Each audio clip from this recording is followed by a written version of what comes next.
Hey everyone, and welcome to the Sunny Go One Piece podcast. On this episode, we're going to be diving into episodes 438 through 444, which will cover manga chapters 536 through 539. And with the help of the famed miracle worker, can Bon Kurei and Luffy survive the ordeal that they just went through? Alright, so synopsis. After suffering through the freezing hell of level 5, the pair of Bon Kurei and Luffy are found and rescued by the legendary miracle worker Ivankov. And there, in the level 5.5 land of paradise, Luffy and Bon Kurei must fight to overcome the poison that is overtaking his body. Alright, so differences. So really, the only difference I actually found in this episode is that there are a few scenes of Buggy and Galdino kind of running around in the snow trying to escape the wolves interspersed throughout the episodes. But other than that, all the events that happen in this episode are fairly accurate to their portrayal in the manga. So let's just get into the episodes themselves. So the entire opening of episode 438 is complete filler as we follow Buggy and Galdino, like I mentioned, trying to escape the wolves. Eventually, he does use his wax powers to create their own cage that they can kind of lift and walk around with.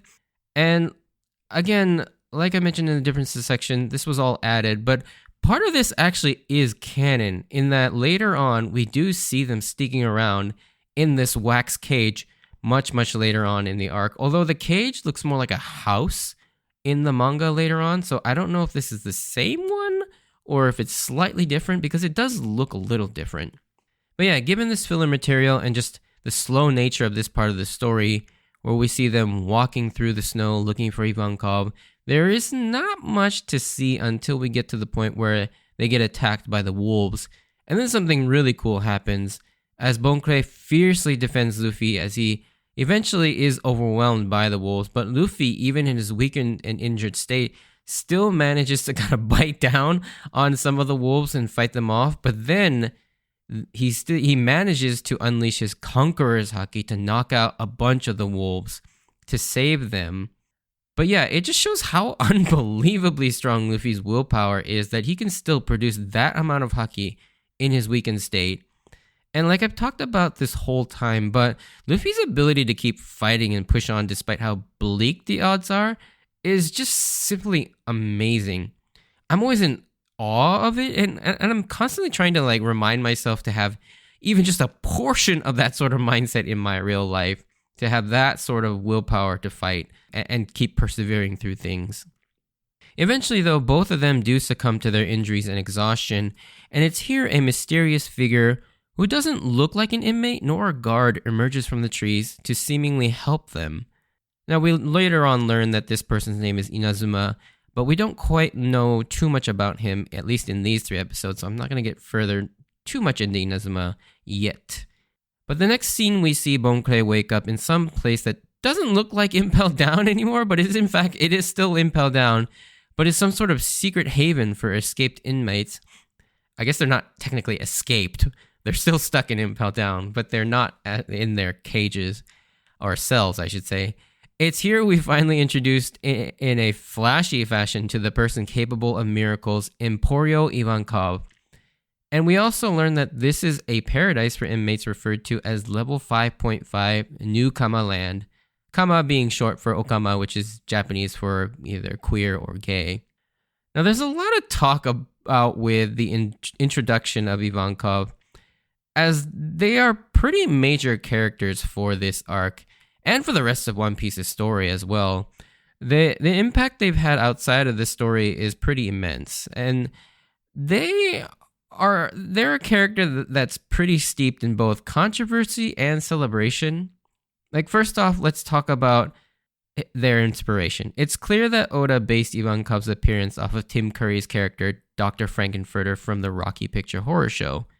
I've never seen that movie, unfortunately, so that's as far as my commentary goes on that.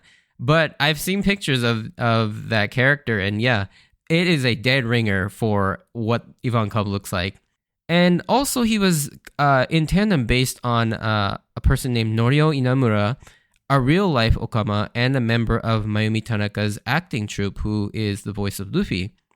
And then Oda was introduced to Inamura through Mayumi Tanaka, and then eventually based his character off of him. And so not only was he the inspiration, but he was also the original voice of Ivankov as well. And he does play him here until episode 461. But in mid-2010, he was actually arrested for posting indecent pictures of himself on the internet and was forced to step down from the role. The voice would then go on to be played by Mitsuo Iwata, who is the voice we hear from then on and still voices Ivankov to this day. And honestly, though, you wouldn't really be able to tell the difference, as Iwata's performance is almost indistinguishable to Inamura's, and you probably wouldn't have noticed it had I not pointed it out just now. I certainly can't really tell the difference of when they change over. Of course, I knew that they changed over because of the news that surrounded this, but yeah, it's pretty crazy how similar they actually portray each other. Now, of course, outside of just the character himself and the actor that plays him or them, of course, there are some more problematic parts of the portrayal of the LGBTQ characters, but we won't get too much into that part because it's right now it's not so much of a problem. It becomes what happens later on. There's certain aspects of this character that are introduced later on that are a little bit more problematic. But for now, though, this episode and how he describes the people of level 5.5, the newcomer land, are actually very sex positive. Yeah, it's actually, I think it's pretty good. Now, the mere existence of this character is enough to stir up some controversy as well. The first major thing Ivankov does is equally the most random thing I've ever seen in an anime, and it's up there as one of the weirdest things. And I'm talking about the scene where Ivankov deals with a man trying to blow them up by injecting him with hormones and essentially performing a sex change on the person, making this probably the first trans character I've ever seen in an anime, which is very weird to say. And I will say, though, going up against Ivankov with these abilities in a combat situation would be terrifying, to say the least. And then we kind of get a bit of a haunting but very sweet moment, just showcasing the selflessness and friendship of both Bon Kurei and Luffy. Both, without any regard for themselves, ask Ivankov to save each other, and on two separate occasions, without them knowing about it from each other. Luffy's being especially reminiscent of when he climbed up the Drum Rockies to get Nami and Sanji to Dr. Kureha and Chopper. Luffy is in a similar state on the verge of death in a wintry atmosphere while begging for someone to save his friend's life while foregoing his own, life-threatening condition. And very true to Luffy's character, it also shows why Bon Kurei and Luffy kind of get along so well. Even though their lifestyles and paths have differed, their values and morals align very well. And I love this because it kind of explains their friendship and relationships pretty well. Like, you don't have to exactly be alike, but as long as the deep-rooted things like a person's core values and morals are similar, I think anyone can at least become friends, and that's kind of true about real-life people too. I know I have some friends that I feel like I don't have anything in common with, but we're still really good friends because of the fact that, our core beliefs and our core values and stuff are all very aligned and in sync. However, Luffy's treatment has been going on for 10 hours already, but he needs to last for 2 whole days up through this painful ordeal. And Ivankov eventually uses their hormone powers and injects Luffy with some sort of a concoction of hormones to induce and increase his body's healing capacity. But it'll come at the cost of 10 years of his overall lifespan. Now, this again reminds us of the idea that Luffy is eating away at his lifespan and feeding that idea that Luffy will follow in the footsteps of Roger and die a premature death before the end of the series.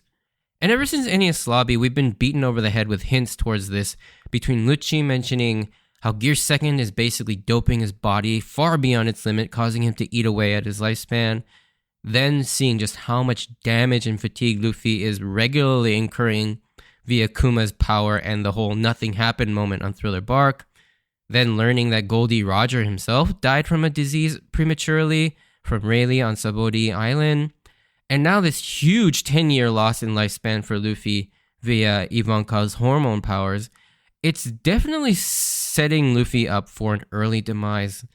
However, kind of related but unrelated, Oda has stated in an SBS that the average lifespan in the world of One Piece is like 140 years old, which is why senior citizens like Garp and Sengoku are still beastly strong, or how Dr. Kureha is still as spry as ever. So Luffy's life, while it may be shorter, it won't be short by necessarily our standards, where our lifespan is probably like 90 years old at this point, or maybe like 80 to 90 years old. Another thing I wanted to talk about is towards the end of episode 439, Ivankov has an incredibly profound quote that stands out to me, and that was the "miracles only happen to those who don't give up" quote. Ivankov scolds Bon Kurei about the human will to live. He then echoes something that's been a major running theme of One Piece, in that, the whole praying to God or waiting around for miracles to save you is not how one should live their lives. We've seen it time and time again throughout each arc, actually, with Luffy and how he not only steps in to save people of a place, but he actually gives them the will to fight again for themselves. His actions while doing much of the heavy lifting, Luffy often moves people to action, and that is really what spurs Luffy on to help them. And it's kind of like this weird loop, and I'm going to get into that a little bit. But yeah, if you think about it, Oda hides this pretty well in his storytelling, but so you don't really notice it too much. But if you really look at when Luffy goes into an island, he has, his own motives for taking down a bad guy, but often there will be a moment in each arc where Luffy kind of steps in because someone musters the courage to fight for themselves. After being with Luffy, they are in turn inspired by Luffy, which then inspires Luffy to help them. And it's really interesting. Like, for example, like with Kobe, Luffy only decided to step in once Kobe stood up to Alvida. Or again, in the very next arc, in Orange Town, Marabutto is a good example. Luffy had his reasons to obviously beat Buggy, but Luffy changed his reasoning for beating Buggy to helping the town because of Shushu and Budo's strength and willingness to fight. And although he eventually doesn't let Budo fight, just seeing him that he was willing to put his life on the line is what spurred on Luffy to want to then really take down Buggy. And not wanting to see either of them die trying, because Luffy does have the strength to help them, but he just doesn't necessarily do things out of the goodness of his own heart. Now, Luffy is a good person at heart.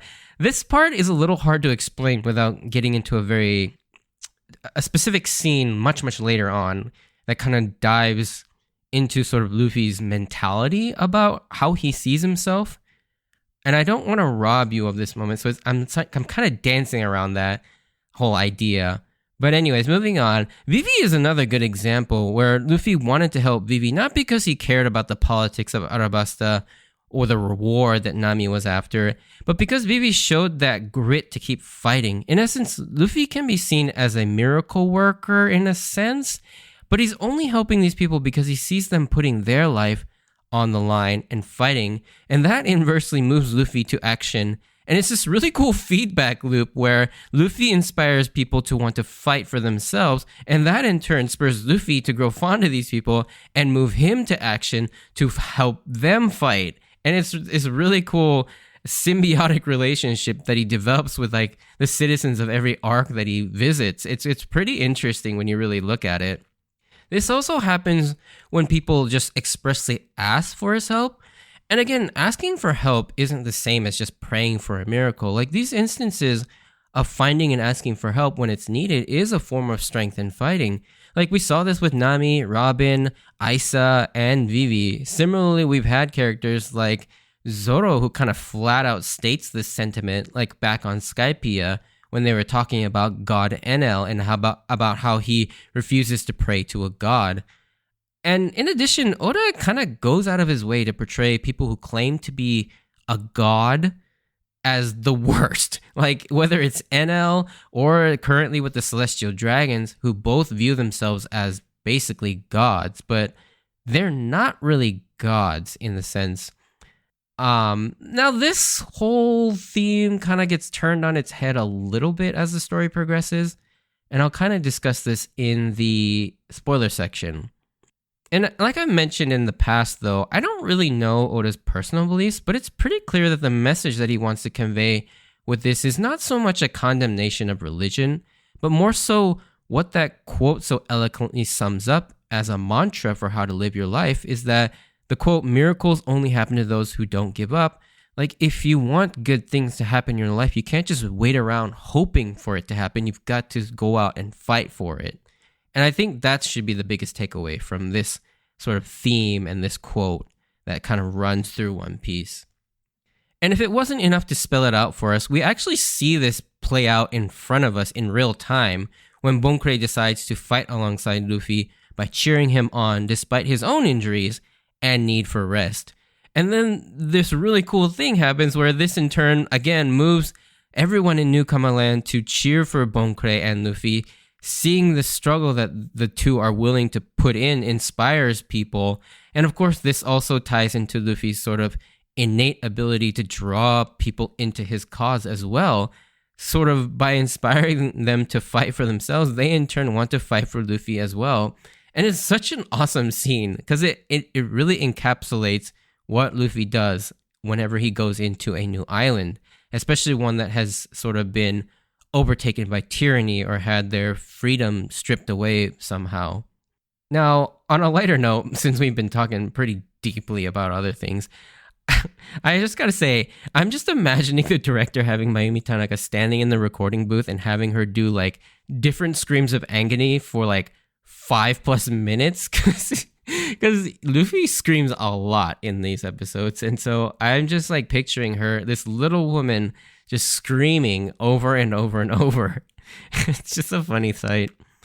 But moving on, in the next episode, 440, we finally get to an explanation for Ivankov's devil fruit and the name of it, and we learn that it's called the Horu no Mi, or the hormone fruit. And it's probably pretty obvious, but just in case, the reason it's called Horu is because in Japanese, when you say hormone, it's called horumon. And so you got that Horu, that first part, making up the devil fruit's name. Now, this fruit seems quite powerful. It can, in turn, it feels like it's more of a support power, but it seems like, I mean, like I mentioned earlier, Ivankov has figured out how to weaponize it. Not only, I'm sure he can inject himself or themselves with the hormones to boost themselves, whether that be with like adrenaline to increase like strength and durability, as well as heal themselves. And also offensively, you could inject like stuff into the other people and really mess with them and their body. And then obviously Ivankov has some sort of physical power as well with that weird winking thing. And just the fact that Ivankov is pretty big and seems physically strong as well. So yeah, Ivankov is definitely not someone you want to mess with just based on their physical strength and their unique devil fruit power.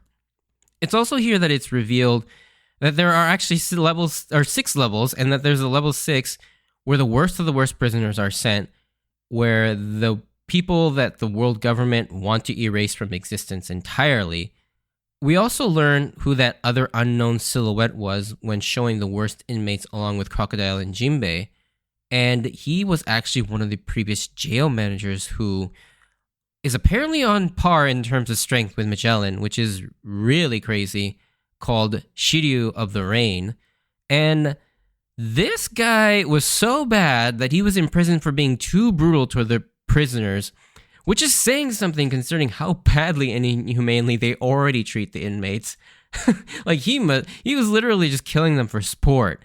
And I guess that was over the line when, I mean, these guys are just dying left and right anyways. So it's like, do they have a leg to stand on? Like, does Magellan actually have a reason for imprisoning Shiryu? But I don't know. It is what it is, I guess. We also get a few name drops of other fearsome pirates that are down in level 6, like Katarina Devon, San Juan Wolf, and Vasco Shot. Now, these names will probably mean nothing to you right now, but definitely, they are names you will want to pay attention to going forward in the story. Also, during the section when Ivankov mentions that Crocodile is down there, we also get a cool anime version of the classic face-off lineup from the combination of volume 21 and 22 of the Tankoban mangas, which I thought was awesome. You could definitely like screen cap that and make like a desktop background or something, which I thought was pretty cool. Now, for dramatic effect, things go silent and a stream of blood pours out in front of the door.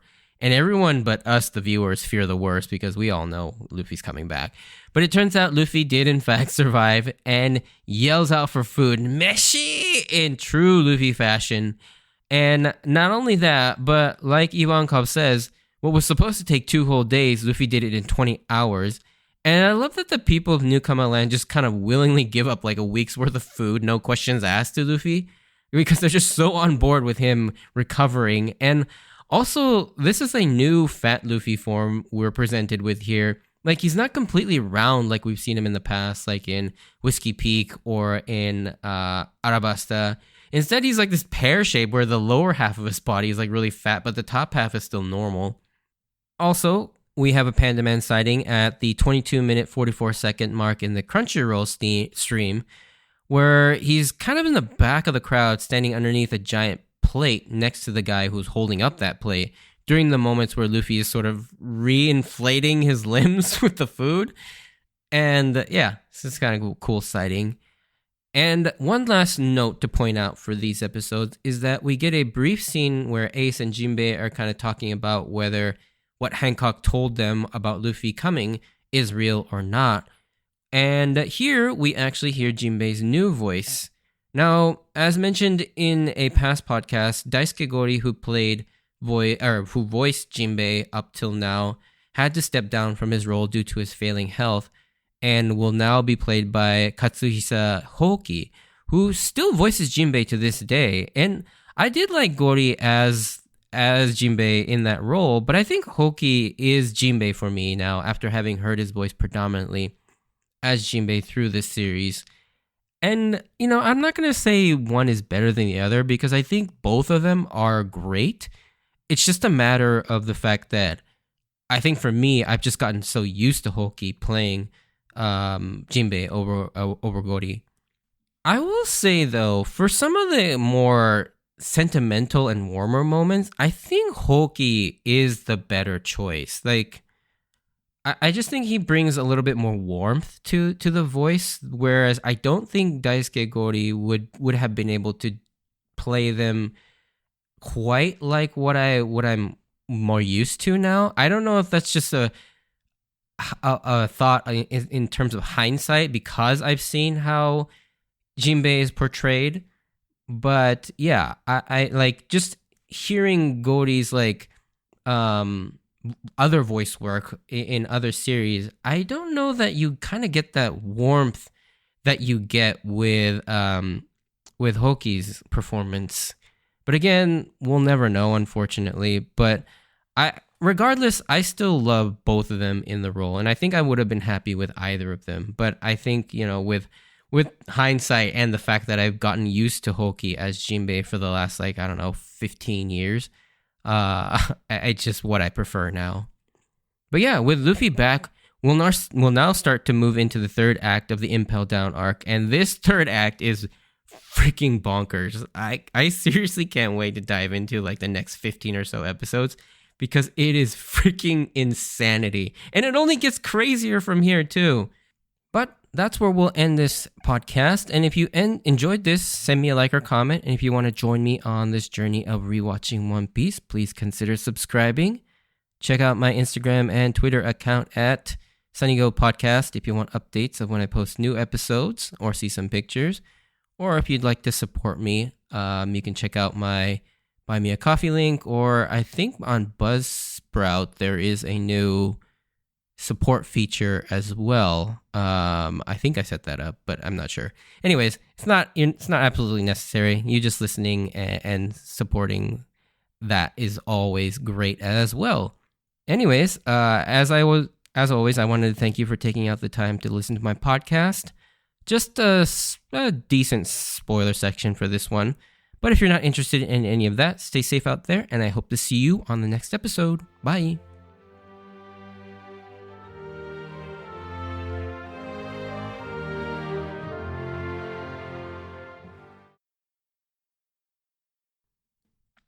All right, so spoiler section. I think the main thing I wanted to talk about was the idea of not waiting for God to step in. And it's funny because like I talk about how the theme of the series seems to be that praying to God is useless and that you should, if you want miracles to happen, you have to work for it and create those opportunities for good things to happen. But it is funny now that we know that Luffy is literally a sun god. And so he was actually a god that stepped in and helped people. Now, I think the theme still works in the sense that Luffy did, even if he's a god, he doesn't help people just, again, benevolently, randomly. I feel like he's still, and he's still compelled to help people because of their desire to put their lives on the line and work for that help, thereby creating that opportunity. But it is funny now looking back on some of these moments where I had a certain idea in my head as I was reading through it at the time, and then now having this big revelation that Luffy is literally a god. I mean, he's not a god in the sense that he's like all powerful, but the fact that his devil fruit grants him the powers of a god is very interesting. And yeah, I'm still kind of coming to terms with that and how I view the entirety of the series in terms of through that lens. But yeah, like I said, I don't think it really robs the theme or the messaging of any of these previous episodes by the revelation that Luffy is the sun god Nika, because while the way I choose to interpret it is that Luffy isn't necessarily a god, because he's not like all powerful. Even the little we've seen of Gear 5th, he's not like invincible, nor does it not. It has drawbacks, and so I think it's more so that he's channeling sort of the abilities of the sun god Nika, not so much that he is the sun god Nika. I mean, again, that could be left up to interpretation because, you know, you have Zunisha saying that he is Joy Boy. And is Joy Boy and Nika the same thing? Or if Joy Boy was the previous vessel for the sun god Nika's powers? That part, again, isn't 100% clear to me yet. And so, yeah, I don't think it necessarily contradicts nor makes any of these sort of themes irrelevant at all. But yeah, that's kind of that's just kind of what I wanted to talk about in regards to that. The last thing I wanted to mention, and this is a far more trivial thing, but the digging fruit. Now, we originally thought that the digging fruit may have been in reference to Miss Merry Christmas.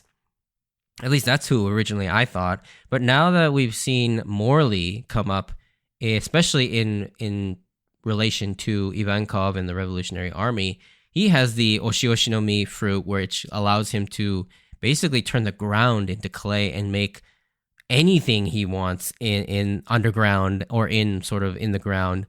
And so maybe it was either Morley himself who was also caught in there at one point, or somebody who previously had Morley's fruit maybe is the one that created New Kamaland and level 5.5. Just an interesting thought that came across my head when I was rewatching these episodes after having seen the Revolutionary Army's, leaders